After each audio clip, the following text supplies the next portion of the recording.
Real political, real as it gets. Y'all already know. Chris Jackson, what we doing, man? Yo, yo, yo. Y'all already know who it is, man. It's Chris Jackson, Prince Up Top Last, real nigga alive. Hey, look, we need. It's a lot to talk about, man. Bro, it's a lot to unpack. And you've been wanting to tell me some of it, right? So let me hear some of what you was wanting to tell me, and I told you to wait to tell me. Okay, so look, so for starters, Mm-hmm. we already know Trump is in office. Mm-hmm. There's nothing that we can do about that now. Not right now. One thing that I do want to highlight before we continue is Trump really isn't no different from some of the previous presidents that we had, because you got to look. We survived Nixon. Mm-hmm. We survived Reagan. Mm-hmm. We survived Clinton when he passed that crime bill, bro. And ultimately, when he passed that crime bill, it was for the better benefit of the prison system, because at that time, a lot of private prison systems was getting built. True. So this was like that secret handshake, like, hey, I'm going to introduce this bill. I'm going to make sure that those prisons stay packed. Just make sure when that term come back around, you look out for your boy, because he got 2 terms of 4 years. Pay attention. Yeah, only thing though, right? I feel like this is different because, right, we're a lot more divided than we ever been than in previous history, right? In a sense of race. Race, party, gender. Definitely. You feel me? Like, it's a lot of different division that's going on that I feel like wasn't going on at those previous presidents. And I feel like what happened, I feel like he was able to take and rile people up with anger. You know what I'm saying? He took what people felt inside that was already feeling some kind of way about this country. Yes. And he brought it out of them. Yes. He basically went the locker room talk, the behind the conversations. It's almost like when white people want to say the N word behind closed doors. But they wouldn't say it. They wouldn't say it. But now they're comfortable. They are comfortable. I'm trying to tell you. So, but that's where we at. But the current events. Oh my God. So for starters, I want to preface this to say that, you know, what's online is not always necessarily true. I do know that we spoke about Trump supposedly getting rid of child support. Federal income tax for the mother. Okay. If the father was paying child support, which was a complete lie. Okay.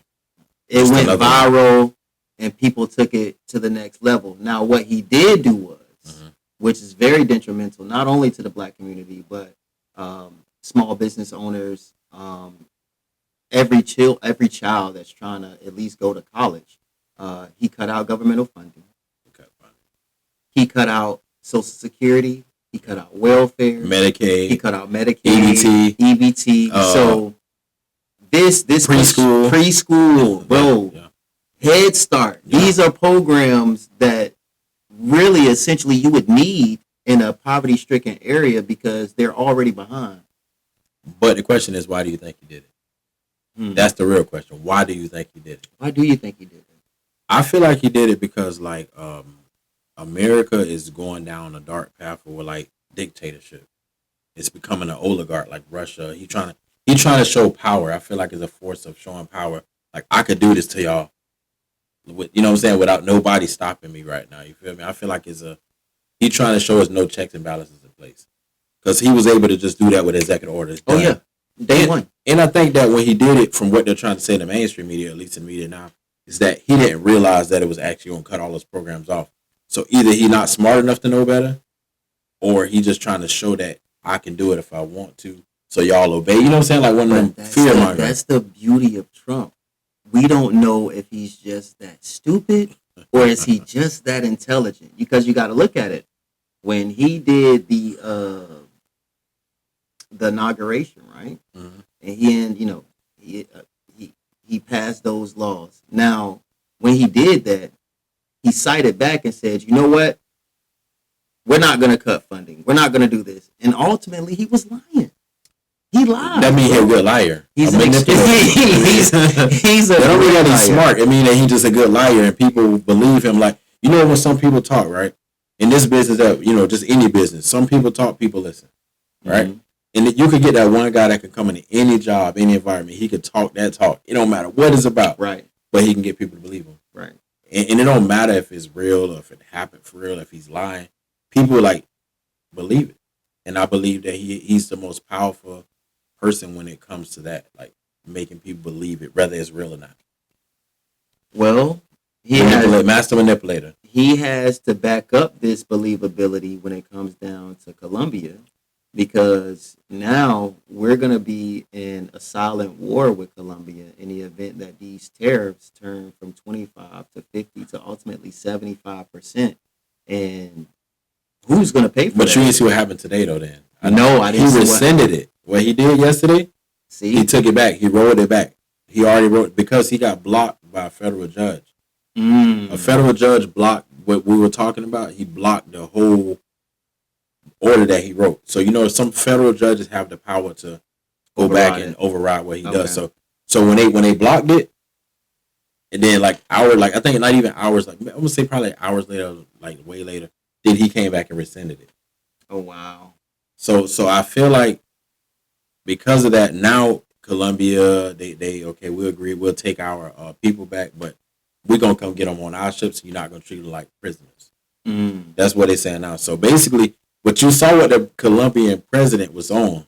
Yes, he basically, for people who don't know, tell them what he was on. For people who don't know, well, essentially, let's get the story right. Okay. So Trump wanted to bring back all the immigrants that was from Colombia and escort them on their plane to have them go to their country. No, on our plane. On our plane. On our plane, back to Colombia. Military plane. A military plane. That cost $100,000 just to hit the sky. Yeah. We talking $100K and out the window. Yeah. When the president of Colombia declined, in rebuttal of him declining, he said he'll raise the tariff from 25%. Yeah. And every week after that, an additional 25% until they conform. Yeah. But that ain't all he said, though. He was like, he going to take their visas. The government officials won't be able to come to America. He put a lot of things. It wasn't just that he threatened it with tariffs, because tariffs, we pay tariffs. Right. See, people keep getting confused. He said, we're going to revoke all of y'all visas. Y'all not going to be able to be Colombian officials. Everybody, y'all ain't coming to America. Oh, wow. So he went that far. He went real far. But the reality was, he was just trying to show his power again. Yeah. But because he know, and we know. You might be on to something. No, he might not be on to something, because everything he keep doing, he keep rescinding. So he rescinded that too. Right. But he had no choice. He had a choice. He had no choice. Why he had no choice? Because it was going to be overridden. It was going to be overridden because it still has to finalize. So two things that he did, basically what we're saying. He did the order for the Colombia thing, and then he turned around and cut all the programs. And both things that he did, both of them he rescinded within days. Yes. So what does that say about him? Is that a show of strength, or is that a show of that he's actually this, or he's smart, or is it showing that he realizing that he thought he had all the power, but he really don't? Okay. Or it could be, I just want to show you what I'm capable of doing. That's what I was saying. You know what I'm saying? That's what I was saying. It's more of like, but is that whether they rescind it? Why he trying to show that? Is it a fear thing? Because when people become dictators, it's definitely a fear thing. When people become dictators, they try to show a force of power. Like we can do all of this, and I can show you right now what I can do, just how powerful I can be. Oh, for sure. So, or do you think he's doing it to help the American people? Not at all. Not at all. I think it's more so to pursue martial law. Yeah. As we talked about previously, where once the community itself, the people, feeling like, okay, this ain't going how we thought it was going to go, and they feel the threat or the fear of the people banding together and saying, you know what, we're not taking this shit. That's when that martial law is going to take effect. But the reason why he's doing all of this, because he knows that, hey, the American people ain't going to do nothing. What you going to do? What you going to do? Well, in America, they say, America, we fear our government, right? And they say in other countries, the government fear the people. Right. So it's a different level of dictatorship. Yeah. So basically, I feel like he made a lot of promises for first day in office, first week in office, first month, and all these promises. But so far, the only thing he really did was the immigration. He's picking up people with immigration. However, that ain't even looking good right now. I would say this. I am not completely opposed to some of the immigration stipulations that he have. Yeah. Simply because I do know a lot of immigrants that come here, they are a little mischievous. They're not like the working. But how are they different from the people that's already here? Well, that's why I was. What makes them any different? Well, than that's the why I people was going to that's already elaborate in America. That's why I was going to elaborate Okay, because the difference is the people that's in America, we were already here. No difference from way black people. We were here since when though? But I'm getting to that. No different from when black people, we were also enslaved here. So in the same sense, taking an immigrant that came over here because this is the land of the free, home of the brave, and they potentially had the opportunity to start a new life, but they didn't do so. They didn't have nothing working against them in efforts for them to get, in a position to have opportunities. Look at a lot of the Arabic people that come here, the Chinese people that come here. They're able to open up stores in the hood. But the reality is from a Mexican American or Hispanic American. But how is them coming here any different than somebody coming from the border? Because they commit crime too. You're right. They come here on planes, You're they right. get citizenship, and they commit crime. They commit a lot of crime. If you want to talk about it, how much of fraud be in the hood that you be hearing about? How many people from let's just say this from you, just from what you've seen or heard, know on a local level? How many people from the Middle East, we're gonna say, from that area, Africa, Middle East, all of that? How many of them have you seen commit crime since they've been here? How often is it? Is it real? It's often? not. It's not a high multitude of. But I'm saying, crime come in all shapes and forms. What I'm saying, it can come from the border, or it could come from an airplane. Somebody could come here from. It don't matter how they got here. Basically, what I'm saying, if they gonna commit crime, they gonna commit crime. Right. So do you go after people, everybody that committed crime that's from another country, or do you only go after the people that came from across the border? Right, because you got people that come from China that commit crime. You got people that come from Russia that commit crime. Crime is gonna be crime. Crime is gonna be crime. So do we decide? All right, so we're gonna go after the criminals, right? So you saying you only going after criminals that's illegally here, or you should be going after criminals? Period. Right or wrong? But the reason why he's doing that because some of the far right have the same beliefs as him, and they think they've already created this narrative that immigrants are the ones committing the crime.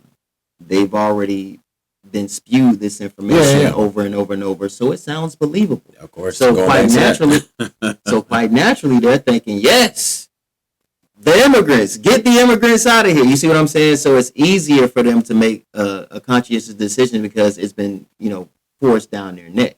Whereas in he also said he doesn't want any of the LGBTQ community in the military.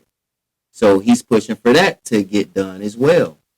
Make sure y'all check into the next episode, man. We just getting started.